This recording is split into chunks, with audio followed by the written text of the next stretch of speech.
நிலா நல்லபடியாக இந்த உயிலை கண்டுபிடிச்சிடணும் அப்படின்னு நினைக்கிறவங்க வீடியோக்கு ஒரு லைக் போட்டுக்கோங்க. அது மட்டும் இல்லைங்க, நம்ம நிலா இப்போ வரைக்கும் பார்த்தோன்னாக்கா இப்போ நம்ம அந்த வீட்டை விட்டு பார்த்தீங்கன்னாக்கா விட்டு கொடுத்துடவே கூடாது. அந்த இடத்துல என்ன தான் அவங்க இந்த அளவுக்கு பிளான் போட்டு ஸ்கெட்ச் போட்டு பண்ணாலையும் நாம் அந்த இதை பார்த்தீங்கன்னா அந்த வீட்டை எப்படியாவது காப்பாற்றி ஆகணும்னு சொல்லிட்டு ரொம்பவும் பாடுபடுறாங்க நம்ம நிலா. அது மட்டும் இல்லைங்க, ஒரு பக்கம் நம்ம நடேசன் ரொம்பவும் கோபத்தோட உச்சத்துக்கு போயிட்டு என்ன பண்ணுறாங்க, நான் அவங்கள தீர்த்து கட்டிட்டு இப்போ அந்த வீட்டை பார்த்தீங்கன்னா நான் திறந்து அந்த வீட்டுக்குள்ளே தான் இருக்க போகிறேன்னு சொல்லி நம்ம நடேசன் ரொம்பவும் கோபத்தோடு பேசுவாங்க. அந்த டைமில் தான் நம்ம நிலா என்ன பண்ணாங்க, நீங்கள் இந்த மாதிரி பண்ணுறதுல ஒரு பிரயோஜனமும் இல்லை, நீங்கள் பேசாமல் அது எங்கே வச்சிங்க என்ன பண்ணீங்க அப்படின்றத மட்டும் ஃபஸ்ட்டு யோசிச்சு பாருங்கன்னு சொல்கிறாங்க. இதில் நம்ம நடேசன் பார்த்தீங்கன்னா இவ சொல்கிறதுலேயும் ஒரு நியாயம் இருக்கேன்னு சொல்லிட்டு உட்காந்து யோசிச்சுட்டு இருக்கேன். அந்த ஒரு சமயத்தில் தான் ஒரு டைம் பார்த்தா இந்த பணத்தை எல்லாத்தையும் இந்த பல்லவனோட அம்மா பார்த்தீங்கன்னாக்கா எடுத்துகிட்டு போகிறதுக்காக வந்திருப்பாங்க வீட்டில். அந்த சமயத்துலையுமே பார்த்தீங்கன்னாக்கா நம்ம நிலா கையும் காலமாக பிடிச்சி கேட்பாங்க இல்லையா, இப்போ அவங்கக்கிட்ட நம்ம இன்னொரு விஷயத்தையும் கேட்டே ஆகணும் அப்படின்னு சொல்லிட்டு சோழனை கூட்டிகிட்டு கிளம்பி போகிறாங்க.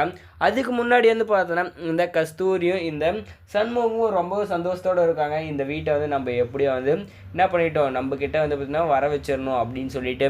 ஆனால் அதுக்கு முன்னாடி நம்ம நிலா என்ன பண்ணாங்கனாக்கா, இப்போ அந்த சண்முகத்துக்கும் கஸ்தூரிக்கும் ஆப்பு வைக்கிற விதமாக இந்த உயிலை தேடி போகிறாங்க. இதில் நம்ம நிலா என்ன பண்ணாங்க, இப்போ நேராக நம்ம பல்லவனோட அம்மாவை பார்த்து நம்ம பேசியே ஆகணும், வேறு வழியே கிடையாது அப்படின்ற மாதிரி அவங்களும் பார்த்தினாக்கா யோசிச்சு பண்ணும்போது தான் இந்த டைமில் எல்லாத்தையும் நம்ம அவங்க கையில் தெளிவாக கேட்டு அந்த உயில் எங்கே இருக்குன்றதை நம்ம தெளிவாக விசாரிக்கணும் அப்படின்ற மாதிரி எல்லாமே பண்ணுவாங்க. இந்த சமயத்தில் பார்த்தோன்னாக்கா நம்ம பல்லவனோட அம்மாவும் பார்த்தீங்கன்னா என்ன பண்ணாங்க, ரொம்பவும் ஹெல்ப் பண்ண ஆரம்பிச்சிட்டாங்க நம்ம நிலாவுக்கு. போன டைம் பார்த்தீங்கன்னா ஒரு பிரச்சனை வந்தது விட்டிக்கே அவங்க அவங்கள மன்னிச்சு விட்டுருப்பாங்க. இந்த பணத்தை எடுத்து விட்டிக்கே எல்லாத்தையும் என்ன சொல்லிட்டாங்கனாக்கா, நீங்கள் பொழைச்சி போங்க அப்படின்ற மாதிரி காப்பாற்றி விட்டுருப்பாங்க. அது மட்டும் இல்லாமல் இன்னொரு விஷயம் என்னன்னாக்கா, இப்போ அந்த உயில் பத்திரம் பார்த்தோன்னாக்கா அவங்கக்கிட்ட தான் இருக்குது அப்படின்ற ஒரு விஷயம் தெளிவாக தெரிஞ்சிருச்சு. எப்படின்னா அங்கே போயிட்டு இதை பற்றியெல்லாம் பேசும்போது, ஓ அதுவா, அது என்கிட்ட தான் இருக்குது அப்படின்னு சொல்லுவாங்க. ஏன் அப்படின்னு பார்த்தோன்னாக்கா அதை அவங்க அந்த பணத்தை எடுக்கும்போது என்ன பண்ணியிருப்பாங்கனாக்கா அந்த உயிலும் சேர்த்து எடுத்துகிட்டு போயிட்டுருப்பாங்க.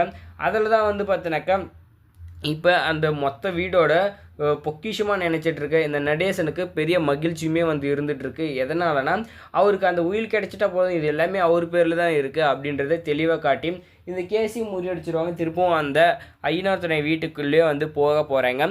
அது எல்லாருக்குமே பார்த்தீங்கன்னாக்கா ரொம்ப ஒரு சந்தோஷமான ஒரு செயல் தான். இப்போ இந்த விஷயத்தை பார்த்தீங்கன்னா அந்த இடத்துல நம்ம எப்படி தான் பார்த்தீங்கன்னா பேச போகிறோம்னு நினச்சாங்க. கடைசியில் பார்த்தீங்கன்னாக்கா அவங்க நம்மளுக்கு உதவுவாங்களா மாட்டாங்களான்னு அவங்க நினச்சிருப்பாங்க. கடைசியில் நான் நினச்சின்னா இப்போ அந்த வீட்டோட பத்திரத்தை அவங்களே கொடுத்துருந்தாமா, இதை எடுத்துன்னு போயிட்டு நீங்கள் அந்த வீட்டில் தங்குங்க அப்படின்னு அந்த உயில் பத்திரத்தையும் பார்த்தீங்கன்னா கொடுப்பாங்க. ஸோ அவங்க பண்ண சூப்பர் நினைக்கிறவங்க வீடியோக்கு லைக் போட்டு கமெண்ட்டில் கமெண்ட் பண்ணி நம்ம சேனலையும் சப்ஸ்கிரைப் பண்ணிக்கோங்க. தேங்க்ஸ் ஃபார் வாட்சிங்.